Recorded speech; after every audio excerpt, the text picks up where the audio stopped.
promotion keeps prices down far more effectively.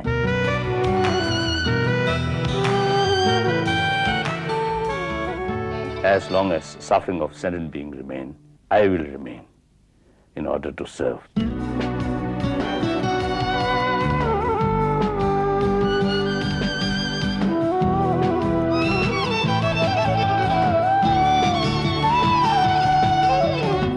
I'm a man in search of man. I was never in search of God.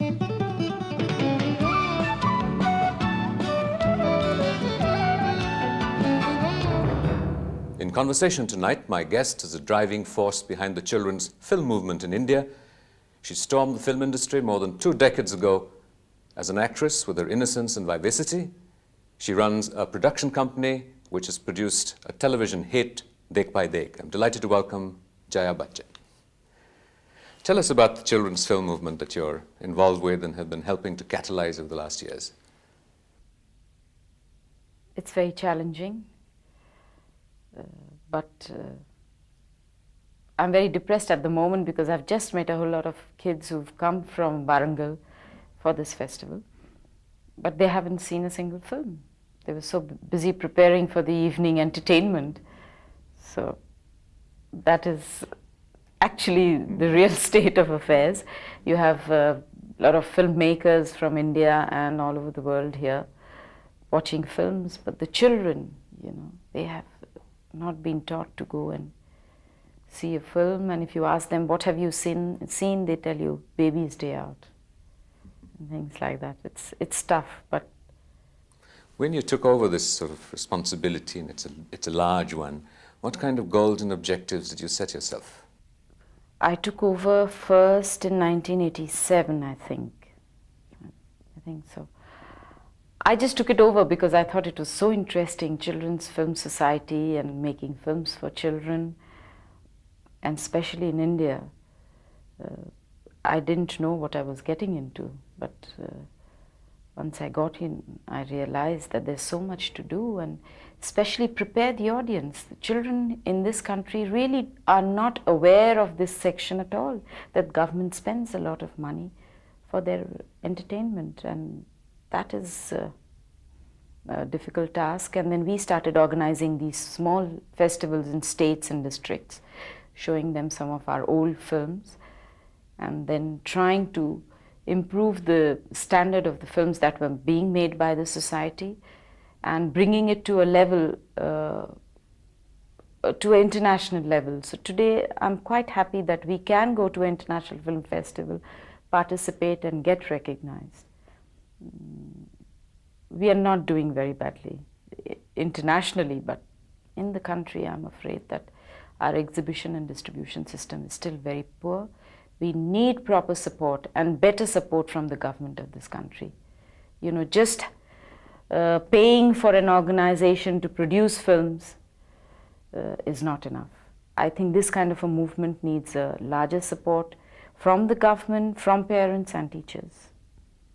Do you feel that children are becoming adults much too soon and so don't really have an interest in films about children? No, I don't think so.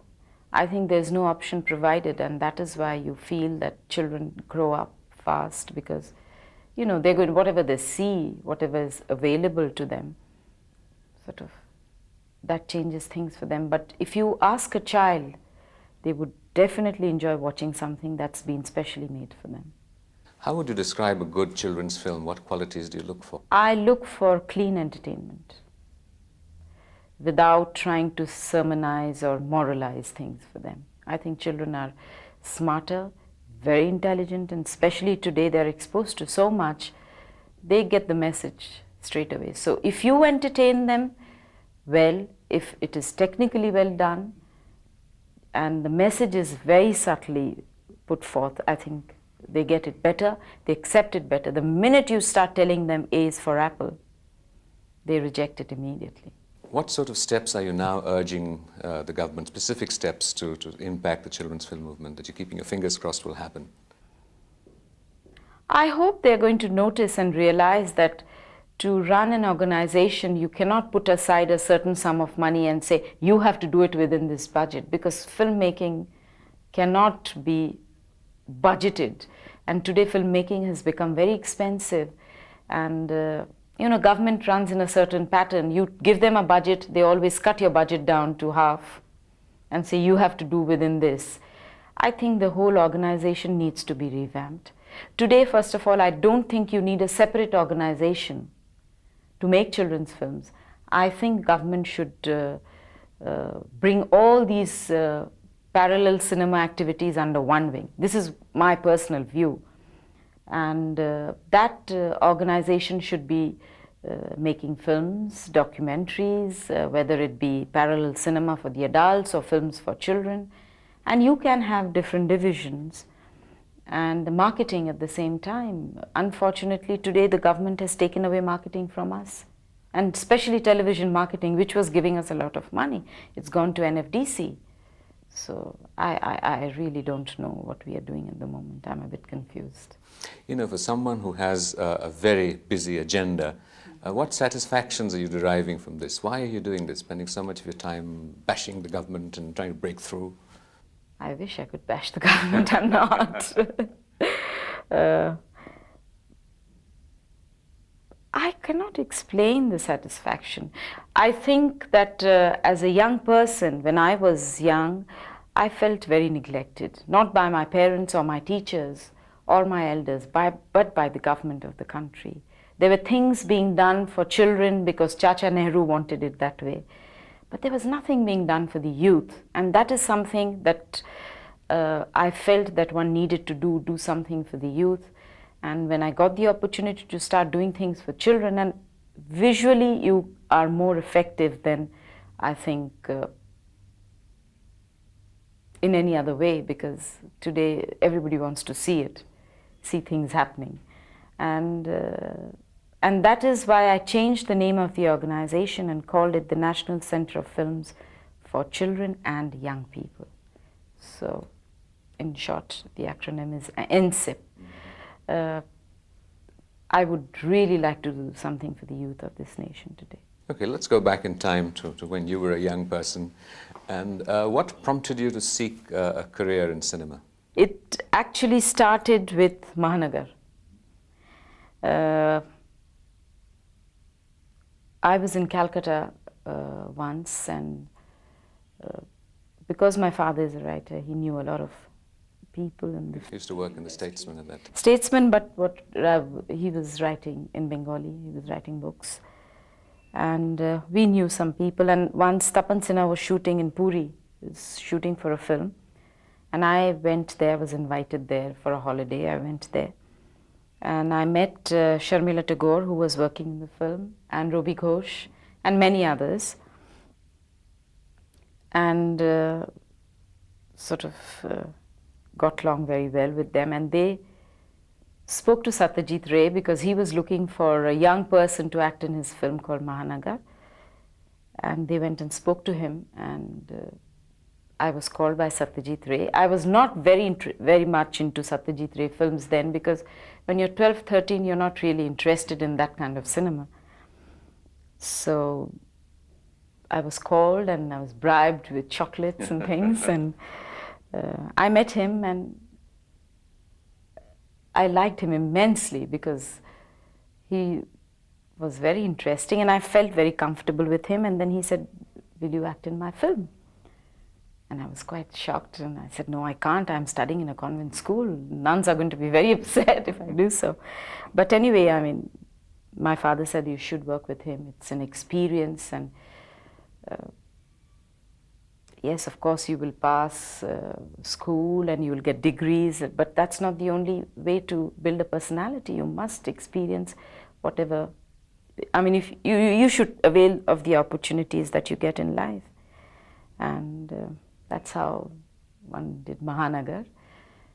And after Mahanagar, I got into this film business of seeing films and talking about films. Sort of, that's how it all started. And once I just asked my father, I said, "Why do they act so badly?" I will not name the film, which prompted me to do so. And he said, "I don't know. Government has started this institute. I think all these people who want to join films, who want to act, should get into the institute, go through the training." And I couldn't believe that you could train actors. So I decided, and then when I passed school, I was waiting to get into college, and I saw this ad, and I asked my father if I could apply.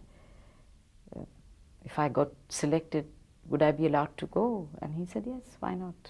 If you're interested, you must.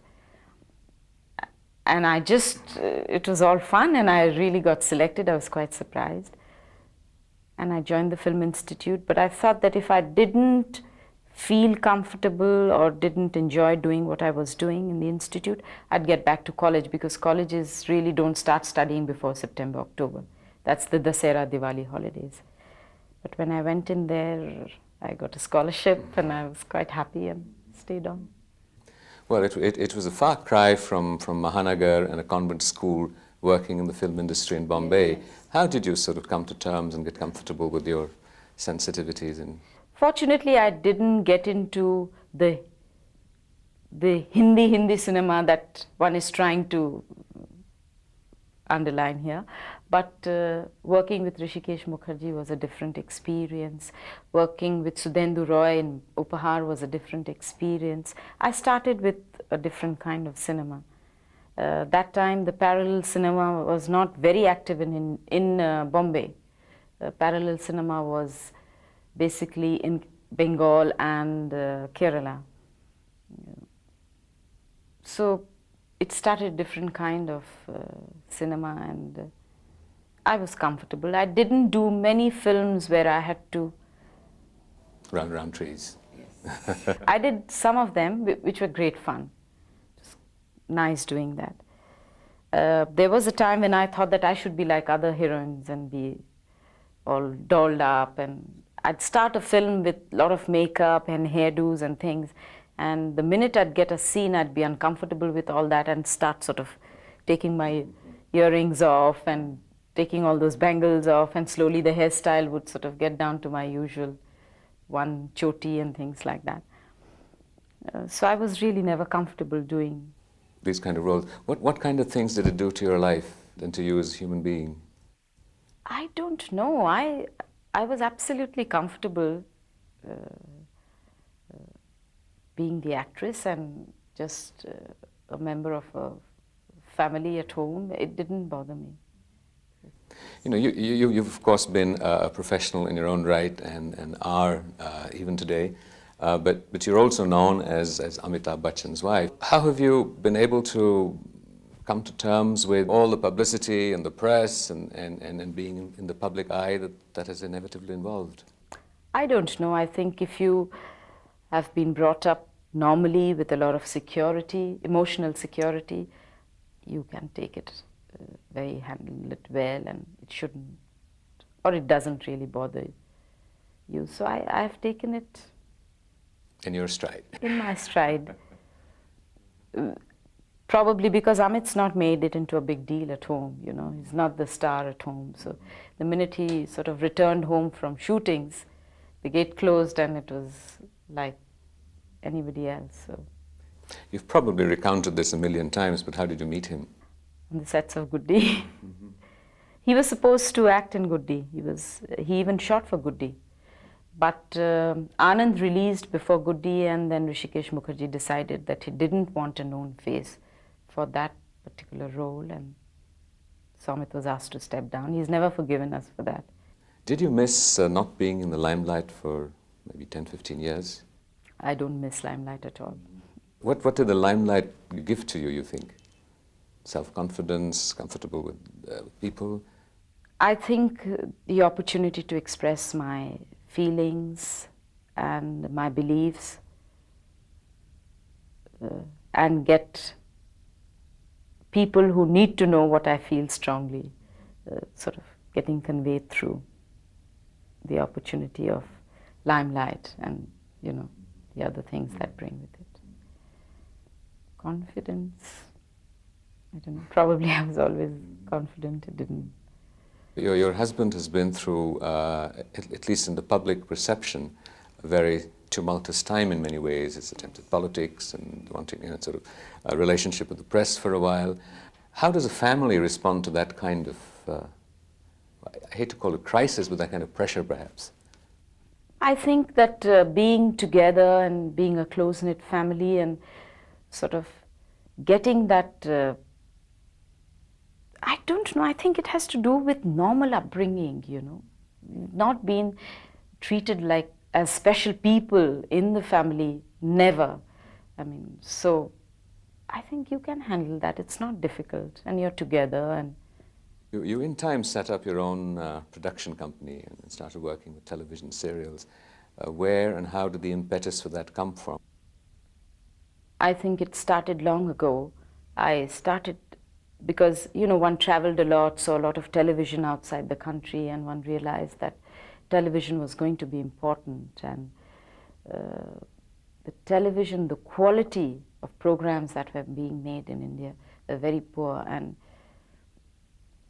when you, I'm sure you feel the same, when you go out and people say, what kind of programs do you do? I mean, you want to say something, and especially technically, you know, I feel that we're really far behind, and the only way to change things is to try and do something better yourself, and then, you know, things just follow. And it was the creative urge, not...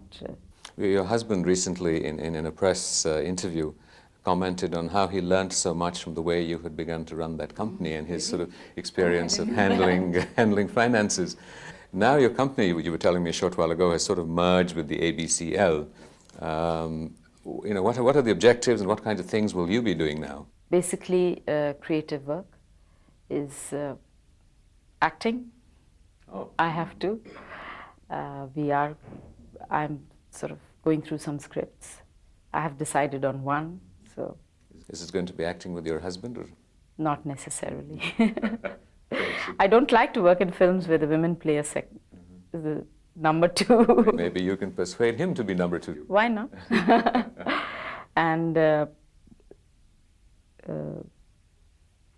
And looking at other scripts for other productions, other software, like for television, for films. It's very exciting, meeting new people, young people, giving them a break. I think I'm very excited about that when I meet young newcomers who want to work in movies, talking to them and realizing how different they are from what we were, you know, when we started. And I'm very interested in marketing. I want to learn that whole method, because working with this young marketing generation is very fascinating. So I'd like to learn that. But basically at the moment I'm looking after the creative side. And do you feel a sort of, perhaps a generation gap between the kind of products that sell and things that you would really like to do? Yes, I do. I mean, what the people generally like, the numbers, is not really what I feel very comfortable doing. I've never felt comfortable doing that, and I don't. But I have to train myself. I think that what I would like to do is bring in some kind of balance between number and quality. You know, so if the quantity and quality balance out well, and that will be wonderful. And that's what I'd like to do. You know, through your life, you've obviously met a lot of people, and you're married into a very distinguished family. Your father-in-law is. Who are the people who you feel may have sort of inspired you and driven you, or people you seek to emulate? There's so many people. People who have inspired me are probably not very well known to the general world, but in their quiet way I have been inspired by many good friends, family members, my parents, my father-in-law, definitely. He's been a great source of encouragement. And I think he's one person who has helped Amit and me both to handle things normally and be normal human beings. And the other people who have inspired me, people who are not in the limelight, I don't want to name them, because that's something that I treasure and I'd like to keep it that way. Sure, sure. Tell me, when you go into television production, What is your idea? What are you looking for personally? Not what you may produce. What are you looking for personally from television? What sort of pleasures does it give you as audience? What kind of programs do you watch? I love to see something that's well produced. I'm talking about technique. I want to see good technical work on television. Something that at the same time pleasing to the eye. And subject, of course. A good subject, a good story. What is the one major project or production that you would really, really, really like to do? A genie came out of the bottle and said, here it is. What do you want to do? I can fund it, I can give you the distribution, I can handle all of it. Don't worry about the audience, don't worry about the money. What would you like to do? Lots of things, lots of things. I'd love to produce a classic, an Indian classic. Take one of the classics and redo it, maybe a Premchand Munshi's, or some wonderful classics from Bengal. There's a great deal of debate and concern on the ill effects of television today and the kind of impact it's making on young people. How have you felt and responded to the kind of cinema and televisions and the values that it has perpetuated? Well, I've always felt that, people must do what they have to do, and there is no point in saying this is bad and that shouldn't be done and this shouldn't be done, but to produce something parallel and give the audience the option to choose. So people who like something different is going to choose something different. People who don't like different and want the usual will choose usual. And you have to accept the fact. Even in Europe, the French, for example, have been very worried about American cultural invasion of television, and they have legislated a maximum number of hours of American television will come in. So there is this, it's sort of an international consensus about this. And you're already obviously working with the children's film movement out of a commitment to a different kind of film for children. And what really is a balance for someone like you and your husband who hold such influential positions in television and the film industry to try and impact the community? I think that one should not say that this is bad, it's a bad influence, and therefore it should not be shown or made. I think one should try and also say, this is also good, it belongs to our country, but it has to be very well produced and presented. If you can, it'll take time, but people will slowly get back to it. And I'm also, as you've rightly said, very, very concerned about the American influence on our youth. And I think the influence is very strong because there is no other alternative. We have to stop thinking of doing things in small budgets because you're talking technique here, you're talking camera, you're talking negatives, you're talking expensive lights, you're talking. So you can't have this attitude of kam paise mein achhi cheez bana lo. It's today not possible because you're compromising there. I think people who have the resource and the capability should come forward and realize, because if they don't, you're going to have a nation of nowhere. Our youth is going to be tomorrow. You ask them, who's the president of this country? They'll say, Bill Clinton. And that is what it is going to be. And it's coming to that, and I'm really very worried. I think there must be improvement, not only in cinema or television, but in every sphere. I think the leaders of this country, the nation, must realize that they must change things. If they have no symbols today, our youth has no, when we were small, we had so many ideals. Today we don't have that, and that's a tragedy, and it's a very big warning. I don't know whether I can say this today, but I think the youth must realize and use their freedom to reject if they do not like a certain leader. They must not say, I'm not going to vote, but they must go and say, I reject each and every one of them. And this must happen. I think this is the only way you can communicate to our politicians. I think that quality of leadership is very, very poor in this country. Well, all the more power to your vision, to your inspiration, and I must say that much of what you've said about quality and funding and supporting that, it must be music to the sort of ears of young talent. Good luck, and thank you very much indeed. Thank you.